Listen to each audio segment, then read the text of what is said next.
So good evening, everyone. We are TrustCare. Today, we're going to share the lessons we have learned through the I2I program. So thanks to the hard working of our teammates and also our beloved mentor, we have, progressed a lot. And we have developed our business idea from the day one version, where we aim to build a communication bridge between care facilities and residents' family members, to the current version, where we aim to improve the information flow from living alone elders to their family members. So as we can see, the most important change we make here is about the customers, the target users we are actually focusing on.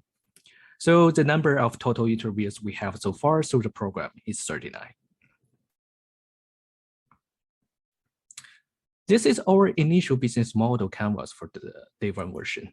So if you can see the right of this canvas, we actually have a bunch of different customer segments.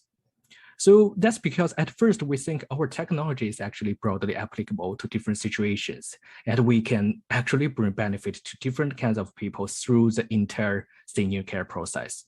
Well, we were quite ambitious, but then later, we realized there are some long-lasting questions along with those small segments, like which market we should actually focus first, and what value propositions we can bring to these customers accordingly. And what should be our corresponding market strategies if we choose different customer segments? So that's why we spent a while looking into the customer segment part to see if we can actually focus on one part of the market and capture that market and then expand to other market segments. So previously, like we said, we were ambitious and we want to focus on all the segments in parallel. So that's saying we realize the potential of our technology, but it makes us hard to understand what our product is designing for. And every time when we did the pitch, we found the audience also confused about this part. So we did some research and investigation into the customer segments. The methodologies we applied here, including the primary research, which has interviews with different stakeholders, including families, elders, facilities management, and care staff. And we also did some secondary research to gain more data on this question. And also through the learning of the I2I program, we try to develop different personas to better understand the customer's needs. And also we consult our professional advisors to gain their advice on how we are going to develop these customer segments. So now from the previous small segments, we develop two potential customer segments, which are families with living alone elders, which we can see is the home care section, and also care facility side. So if we look deeper into these two potential segments, we can see they have different characteristics. And if we look into the families with living alone elders, the home care market, we see the advantage of focusing this market is that our solution directly addresses their needs, because we help the family members get track of their beloved ones' status real time. And also, since we address their needs, it's easier to build emotional bonds between the product and our customers. But the disadvantage is also obvious, because we are trying to build a B2C business in this way, so it's actually hard for us to scale up in this kind of a form.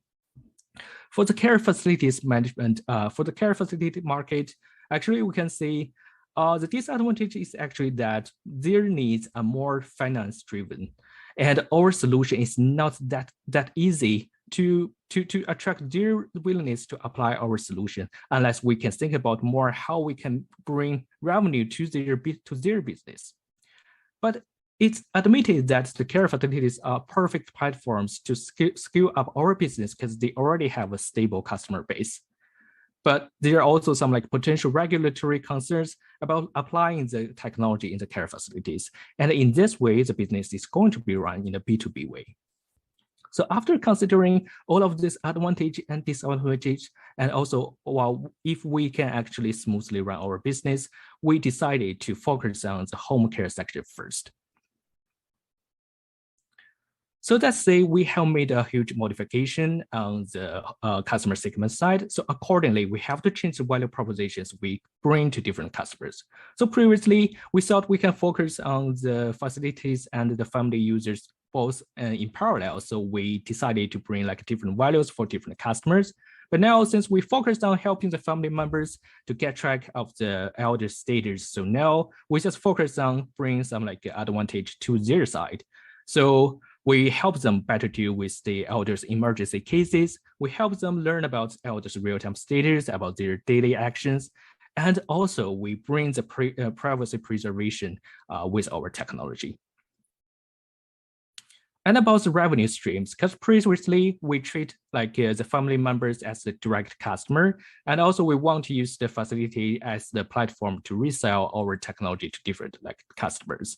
So now, since we focus on the home care market only, so we decided to provide monthly subscription options to family customers, and that means the revenue stream is now through the family members. So the detailed subscription options is shown here. So we have two different options for them. One is the basic version, which includes the fault detection and also the app notification. And also we have the version of a premium one. So instead, so other than the fault detection and app notification, we also have the 16 daily action detection for them. So these two options, we have a different price for them. And also we have like a associated like a discount of the installation of the device associated with the premium one. So since we already adjusted the customer segments, we also did change to the market strategy side. So previously, we mainly thought like we can actually leverage the platform of the facilities to gain the early adopters to grow our business because they actually provide a perfect platform. And also we think about like the promotion is mainly through the advertisement or through our pitch directly to the facilities to gain their interest. But now, as we put our focus on the home care section, we adjusted the market strategies as well. So now we think about a three-step market strategy. So first includes gaining the early adopters through our established research collaboration with the McGill Faculty of Family Medicine to run the early adoption project as a research project. And then as we gain some basic customer base, we can leverage the partnerships with home care agencies and home alarm companies to seek the opportunities to scale up our business. Because these two companies, they have to gain recognition through the family customers, and our partnership with them could be a win-win situation. And also, after we gain a stable customer base, we consider launching the referral programs through the different families, and also we are going to through our advertisement in the market. So let's take a look at the MVP we have right now. So our MVP is going to be a camera system, and it's going to be capable of detecting daily actions and also the emergency cases like falling down. And also all of this information is going to be transferred real time to the mobile phone app, like which is installed on the family member's mobile phone. So they can get track of their beloved one's daily status and can deal with the emergency in time. And the advantage we have here, because like we are using the on-device video processing technology, so we're guaranteeing both the efficiency and also the privacy preserving. So while on the right of the screen, you can see like this is how our technology is proceeded. We detected the actions and transferred information to the mobile phone app. Like this is specifically designed for each of the elders in your family. And previously we saw like we are going to have this like technology both working in the home care sector and also in the facility scenario. So we have the function of communication with the care staff.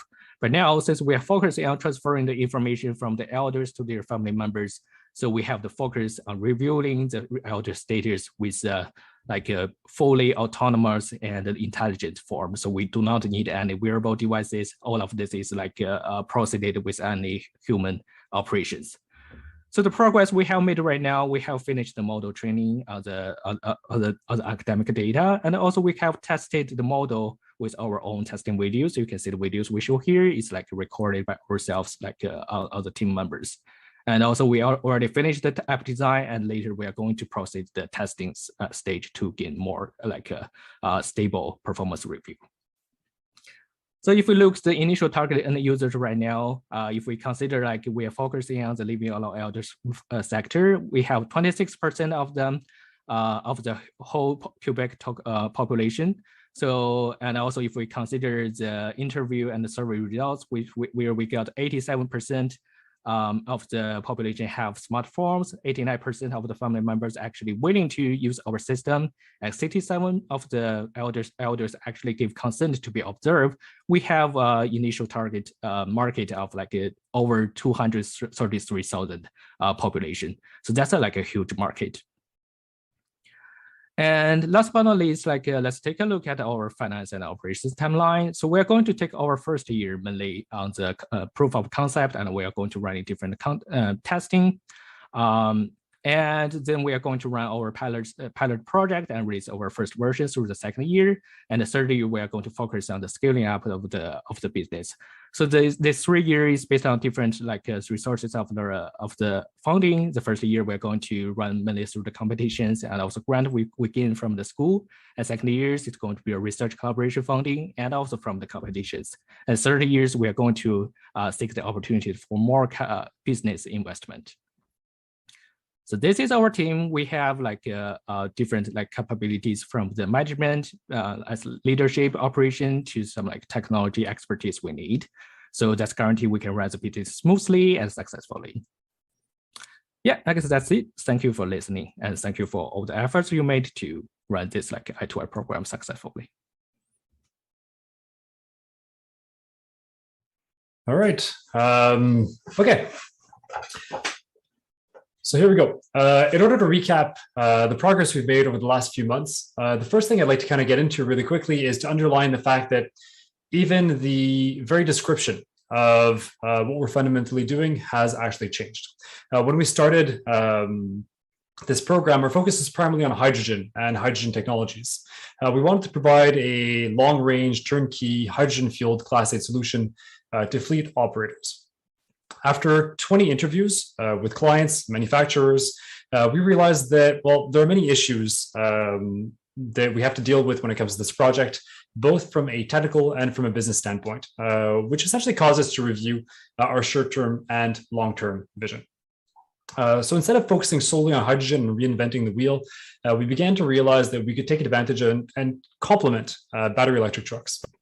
Today, we're focusing on a longer-term roadmap where we're going to be specializing in extending the range of battery electric Class 8 trucks in the most cost-effective and operationally flexible manner using alternative fuels. So as of today, we're validating the immediate viability of providing this added range via hybrid diesel and hybrid biodiesel solutions.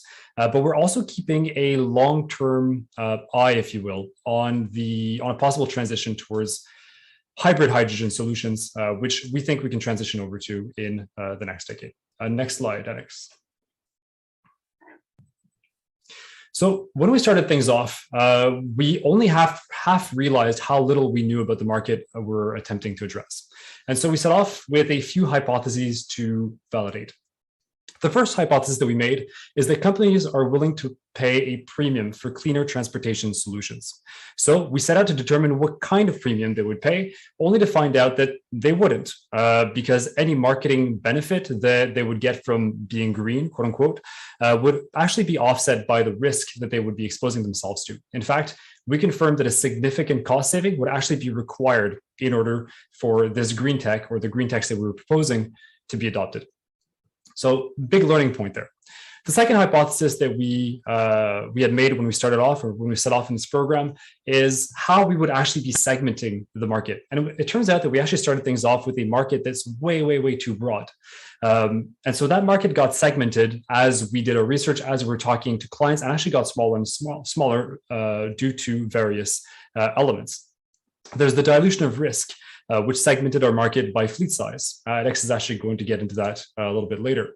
There's technological limitations, which segmented our market by drive cycle, without getting into too much detail about that. Subsidy policies segmented our markets by province and by states, and so on and so forth. So in short, we still have a significant market. It's still a big market, but it's smaller than what we started off with. However, it's much better targeted.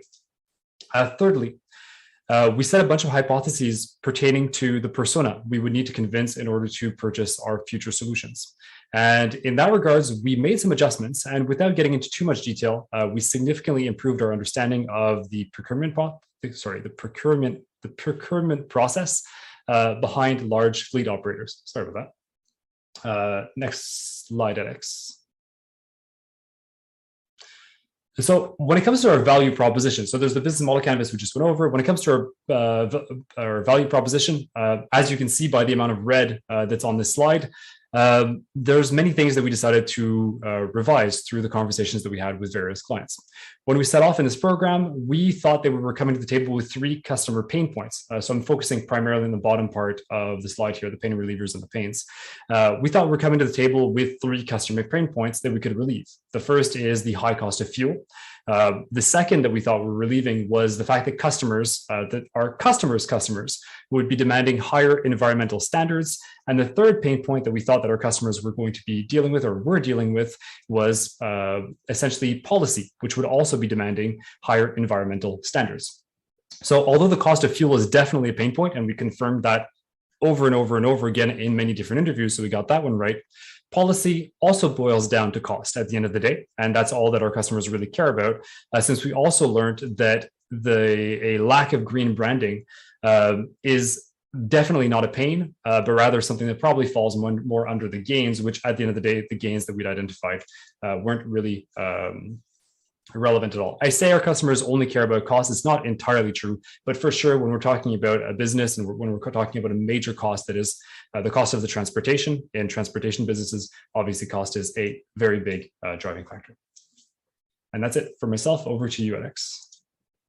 Thanks, Joe. To build on what Jonathan mentioned previously about her customer base, we really found out that there was more segmentation than we initially thought. And some customers are really interested, some customers are less interested or not interested at all. Really, the big segmentation comes in terms of company size. The big company do have ESG target, they do have ESG teams, so it's easy to reach them, it's easy to talk to them. And typically they have already tried some kind of new technologies, whether natural gas, battery electric trucks on order, or they actually tried it. So big companies have this mindset that they need to reduce emission and move on.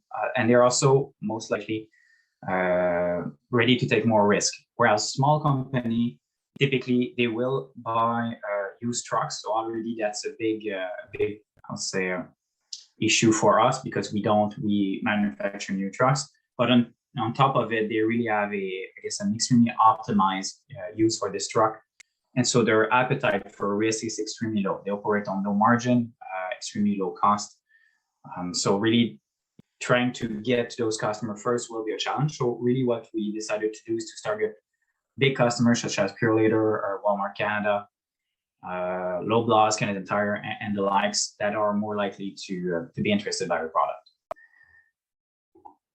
And a second or a third thing that we learned throughout the process, it's what's really valuable to customers. So initially we thought that range was something that's really critical because people were complaining that battery electric truck don't have enough range. And so our idea was to try to match the same range as diesel. Turned out that the reason why diesel have 2,000-mile range is simply to try to reduce the number of time you go fueling per week. And it all comes down to cost again. So if your operator, your driver spend half an hour to fuel, that's half an hour where the truck and the driver are, the truck needs to be paid and the driver needs to have a salary. That's actually not generating any money.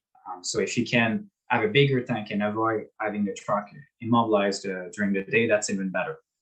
But it's not actually required for the mission. It's just a way to save money for operators. And so if we want to have the minimum required for the operator to do a day-to-day mission, it's 750 miles. It's not the 1,500 or even 2,000 miles that diesel truck can do today. So that was interesting. And it's really critical for us because tanks are expensive and they do add weights. So having the right weight is really critical. And then the other thing that we found out is in terms of payload, there is some flexibility there, but we need to be careful. So right now, the typical payload is in the area of 18 to 20 tons. If you want to have a battery electric trucks that have the same range as a diesel truck, you'll have an 8 to 10 ton penalty in terms of weight. So that's 50% of your payload. That's a no-go right away. But then we've talked with operators saying, is it okay to have 1,000 kilogram if we're able to reduce your operating costs? And on a case-per-case basis, some were okay, some were not okay. It really depends on the, I guess, on the scenarios. So that was also interesting in terms of validation. And then that's when we basically decided to pivot, seeing that hydrogen was too expensive, at least today. It might become viable in the next 10 to 15 years, but obviously we won't wait 10 to 15 years to start something. And then the diesel hybrid is viable today, both economically and from, I guess, an emission perspective. That being said, from the interview that we've done in the last 2 weeks, customer and government entities do want to see what I'll describe as the end game. Basically, when will I reach a truck where there is zero emissions? And the reason why they want this is because some operators got burned by using previous technology in the past, or I guess new technology in the past, and that technology never really scaled up. Natural gas is an example. So TrustCare use natural gas in most of their fleet, hoping that natural gas station would open across Canada and the state. They did not. And so it turned out that those trucks could only be used from a warehouse to warehouse scenarios, which was an extremely expensive experiment for them. So now people want to make sure that if they jump into a certain technology, it is the right technologies. And so if we show up with a diesel hybrid, even if they're saving money today, they're afraid that if they have to change their truck in 10 years, that's going to basically create more expense. So that's something that was that we need to consider. And then in terms, quickly to wrap this up, in terms of finance and operation timeline, we're pretty much on track. So website's completed. We are in discussion on what I'll call a round 2 of discussion with potential customers. So low block, pure later, SAQ, and some smaller operators to try to get letters of interest. And then we have reached out to Lyon to try to initiate this initial partnership. We're still building on this, but we're taking a step through to make this happen, basically. And that's pretty much it for us. And just like any other team, thank you, Katia, and the team for supporting us during the entire, I think it was 2-month program, 3-month program. So thank you very much. All right, so hi everyone. My name is Chris. I'm currently a master's student, and alongside with me today are Zenwei and Ran, 2 PhD students, as well as Alex, which is another master's student. And all of us are in Professor Jan Yuli's Biomaterial Engineering Lab in the Department of Mechanical Engineering at McGill University. Together, we make up Mimetik Solutions. So today we will be presenting the lessons we've learned throughout the Invention to Impact program hosted by the McGill Engine. So our day 1 business description could be defined as a strong multi-use hydrogel adhesive liquid for medical procedures. Since then, we've really been able to focus and refine our definitions in terms of target market space and channels to get there, as well as in terms of value propositions and what it is exactly that we offer. So now our business model description could be better defined as a low-cost, ready-to-use, quick and precisely injectable hydrogel solution for meniscus repair surgeries. So moving on to our original business model canvas, I've pulled some of the more pertinent sections and points that really show how naive we were back then, especially in terms of the customer segments, channels, and key activities. We really took a researcher's approach rather than a business perspective one. Other highlights worth mentioning would be our value propositions, or in terms of, well, like the lack of value offered in our value propositions, as well as the lack of in-depth knowledge in the cost structure domain. Next, Rand will be kicking us off with the first story that summarizes the lessons that we've learned during this course. So the first story we would like to share during our journey is the focusing of our value proposition. So we started very ambitious that we can use our material in 3 different aspects. So for musculoskeletal tissue repair, we propose that injectable glue that is easier to use and form faster and better adhesion than existing musculoskeletal tissue repair solutions. We also would like to offer in wound management area that have more biocompatible solution that can provide better healing outcomes for chronic wound management. We also hypothesize that our material can be used as a phantom tissue model, that it can provide a customizable medical phantom device with ideal mechanical properties, which are similar to soft tissues for untrained surgeons who are interested in practicing their skills. So to validate our hypothesis, we performed a lot of interviews. So just to name a few, we interviewed thoracic surgeons, orthopedic surgeons, orthopedic surgical residents, and OB/GYN residents. So what we learned from the interviews is that for musculoskeletal tissue repair, we really have a huge opportunity, especially in meniscus repair.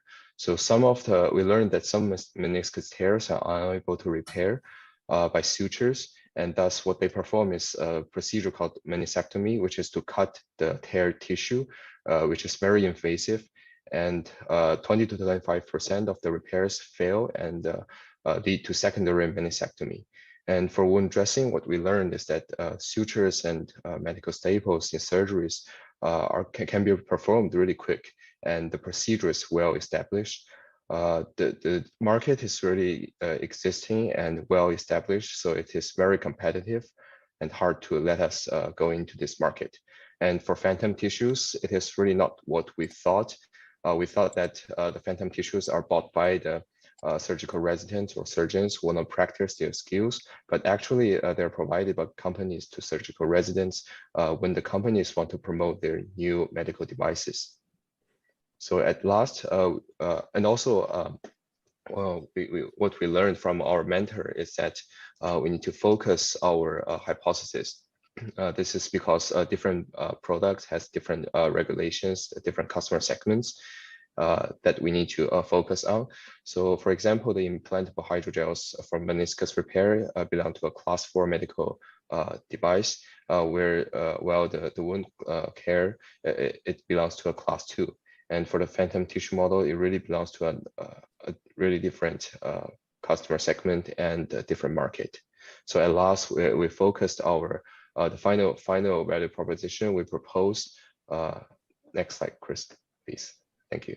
It's a low cost, ready to use, quick and precisely injectable hydrogel solution for meniscus repair surgeries. So as you can see, we really came a long way in trying to understand our customer segments. So as mentioned earlier, our starting hypothesis is that our customer segments include different parts of the orthopedic surgical departments and other clinical training departments.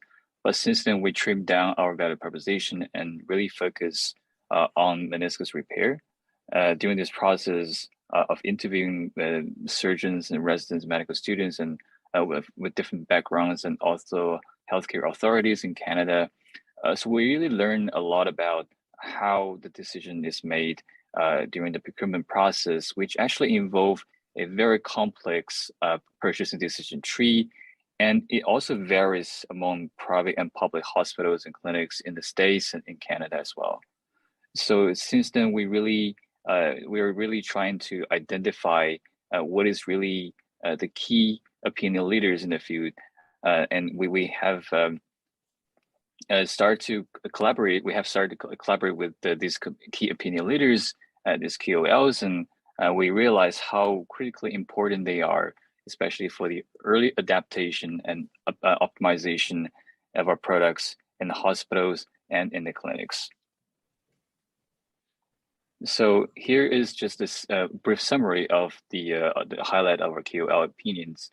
We actually interviewed different people at different stages of their career. So first of all, with our long-term collaborator, Dr. Mahin Lee Nod, who is actually currently a surgeon at CHU Saint Justine, and also an assistant professor at University of Montreal. She literally told us it's her dream to have a glue or paste for meniscus repair because the skills for suturing is just simply very complicated. It's very complicated and it's not for everyone. And that's one of the reasons why a lot of surgeons are stay away from this technique of adapting new techniques. And we also interviewed Dr. David Mazie, who is actually currently orthopedic resident. He told us that it's pretty much a consensus in the community to save the meniscus.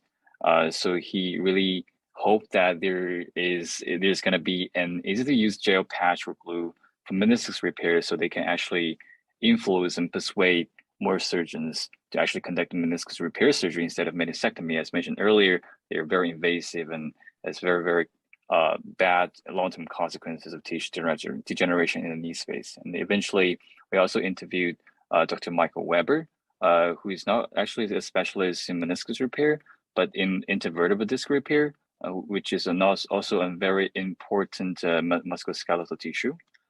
So he told us that we're definitely providing a very innovative materials that can potentially address this problem. And there's no existing injectable adhesive product that can address such need at the moment. So I think we're off to a good start, and we're really optimistic about our future. So the third story that we're going to talk about today is the importance of KOLs, specifically in terms of partnerships, which was covered in lecture 7. So we originally hypothesized that startups were essentially leeches that larger corporations just took a bet on in hopes of gaining a healthy return on investments. Versus in reality, via interviews with doctors, lab managers, and directors of business development, we've learned that partnerships are in fact mutual. So what we offer to KOLs is cutting edge technology that improves patient outcome, which is extremely important to doctors, and this needs to be sold to our partners. In return, what we receive from them is important feedback as well as early adoption of our technology, which is key for market penetration. Next, Alex will cover some of the next steps for our group as well as some highlights of our financial plans. So this is a financial timeline that we put together based on our interviews, our discussion with our mentor, and our own research. So this timeline outlines the costs that are required to develop our technology and to bring it to market.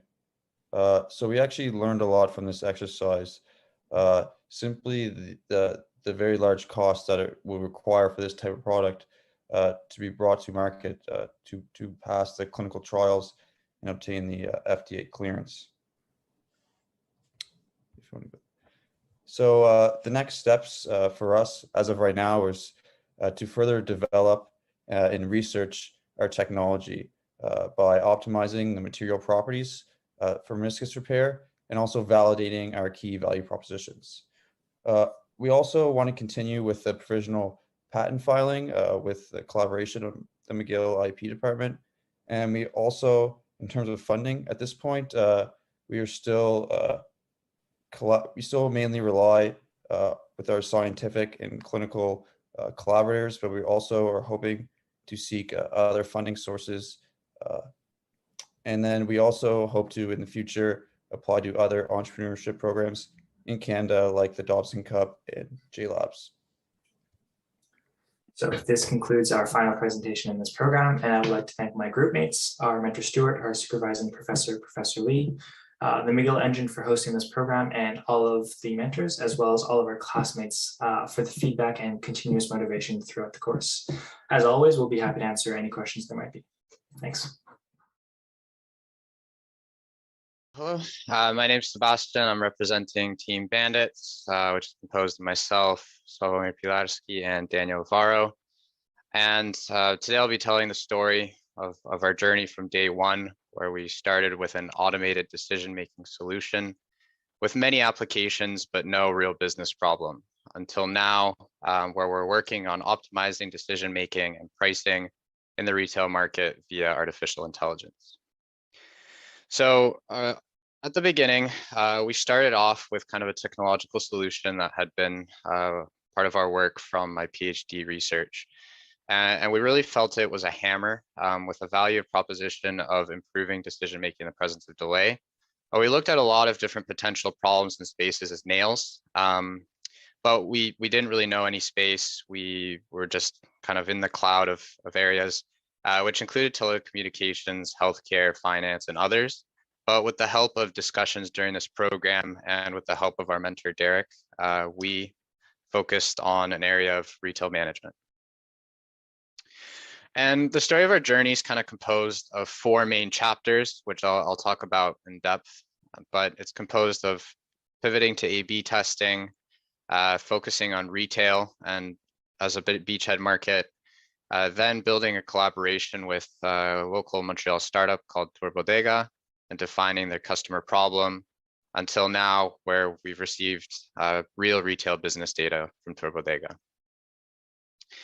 So the first kind of chapter was in November of pivoting to A/B testing. So what we found is at the beginning, when we were talking with a lot of different potential customers, or we were talking with just people in general, they couldn't really understand what we brought to the table, what our value proposition is, how it would be used in particular concepts. And we found that once we switched to describing it as A/B testing, it became a very easy concept for them to grasp.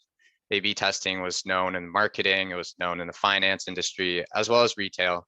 And so everybody from all sorts of different backgrounds was able to understand it. And so with this change of pivoting to calling it A/B testing, we were able to have more productive discussions, as well as improve our understanding of different industries and what we could bring to the table. So this led us to December, where we fully kind of switched and committed to retail as a beachhead market. So we looked at these different areas, how long it would take to go to market. And we'd also looked at traditional software areas where A/B testing was used, such as for websites. But these areas were either harder out of reach, longer to get to market, or well saturated with lots of companies with hundreds of millions of dollars in revenue.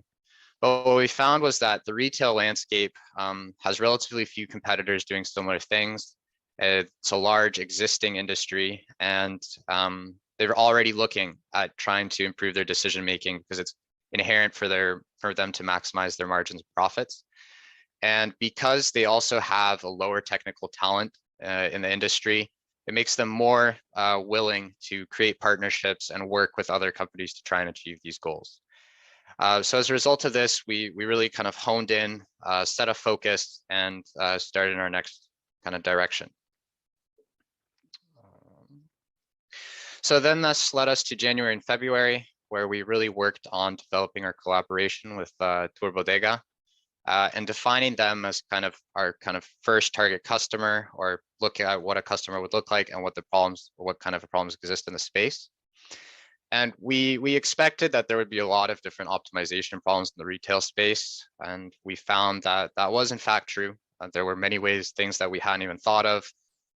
There's, from the supply chain side to food spoilage to setting pricing.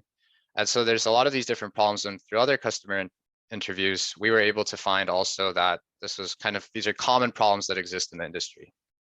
And so this allowed us to kind of move forward that, yes, our decision of that retail space, and especially food retail, is a place that our technology is well positioned to solve.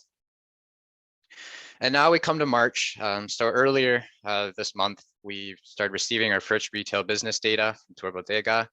And having worked with lots of data in the past, we expected that it's likely going to be messy and hard to extract actual key insights. And this ended up being true. So some things that we maybe hadn't fully factored into account is that there's database changes, data can appear inconsistent, and that there is definitely a high element of domain knowledge that's required. So it's very important for us to maintain collaboration and to really learn from them exactly to be able to build real solutions that are helpful. And so with that, now we're able to actually focus on trying to provide a real business value. So kind of maybe just a quick snapshot of what we can actually do with this data. There's all sorts of things. So this is only a small snapshot, but we can try and develop seasonal patterns for making decision making in terms of inventory and pricing. We can do clustering and aggregating of stores for similarity to see if you can make kind of group deals, as well as also making it for live trials. So if we do a pilot study, we can kind of see which are similar stores with similar activities, so that we can actually see whether we're providing actual value in a standardized way. And with pricing, of course, we can provide some sort of pricing insights. So given that's our story so far, you might be asking what's next. Well, our entire team is fully committed to continuing on with the project. And we were fortunate enough to receive from McGill Engine the Tech XLR grant, for which we're very thankful, because it's allowing us to hire 2 summer students. So they're applied to the SHIRP program, and they'll be working for 4 months of the summer. And we're hoping to be able to bring them on maybe a little bit earlier in April, as well as extend a little bit past the summer as well. So in terms of the financial and operations timeline, we have milestones in terms of the technical side as well as the IP. So in intellectual property, we submitted a provisional patent last August, and now we're in the near future going to be working on extending that to the PCT patent. We're currently working on, in terms of technical work, the data exploration, which we just received. We're working on building those data pipelines and trying to create first preliminary insights and solutions. And through, once again, very thankful for that Tech XLR grant. We're hoping that it will accelerate us into an MVP that we should have done by the end of the year. In the meantime, we're also going to be trying for some NSERC grants, and we're hoping that those can kind of fully push us into being able to have the manpower to create an actual good product. And near to the end of that grant, we're hoping to start trying to really acquire more customers, continue on from our first collaborative partnership into actual customers, and then focus, once we have several of those, to do service expansion, make sure things are fitting and working. And then depending how things are going, either raising capital or continuing to bootstrap and looking to see actual customer growth in late 2023 or early 2024. In terms of a general income statement, this first year, we don't expect anything. It's merely kind of a collaborative testing, validating our hypotheses, seeing whether we can provide some sort of value. Our second year, we still expect to be neutral and just be focusing on building some first customers. But we're hoping that in year 3, we'll be at the stage that we have actual customer expansion and product market fit. In terms of how we actually plan on generating revenue, so our company would provide a retail optimization platform to a consumer in exchange for some subscription or licensing payments. And because many customers will require more tailored solutions or support with our platform, we plan on providing also some consulting in exchange for a consulting fee. And we tried to create a very rough estimate of our market size, especially for our beachhead market. So as we are focused on primarily that kind of grocery or food store retail, in Canada, those have a combined sales of 1.1 trillion a year in Canada and the US. And if we assume that about a fourth of that would be available as a market, which I think is a fairly conservative estimate, as more than half are grocery store chains, and grocery store chains have more ability to do these partnerships. They have more to gain. So if we take about a fourth of that, we can say 250 billion. And off of that, if we were actually able to provide real value in terms of an actual margin percentage or less spoiled goods, et cetera, and we say about 0.1% of that, would size this market in North America of about $250 million. Of course, from Canada specifically, that would likely be 20 million. And this is one target starting area, but of course there's expansions to restaurants, there's expansion into other sectors such as finance, et cetera, with this kind of technology. So to kind of conclude today's simplified business model canvas, we've shifted our value proposition to improved retail goods management for improving margins and profits to the retail segment. And we hope to do this in exchange for a subscription and consulting fees. So thank you. Thank you again to McGill Engine. Thank you to our mentor, Derek. It's been a good journey for us, and feel free to ask any questions.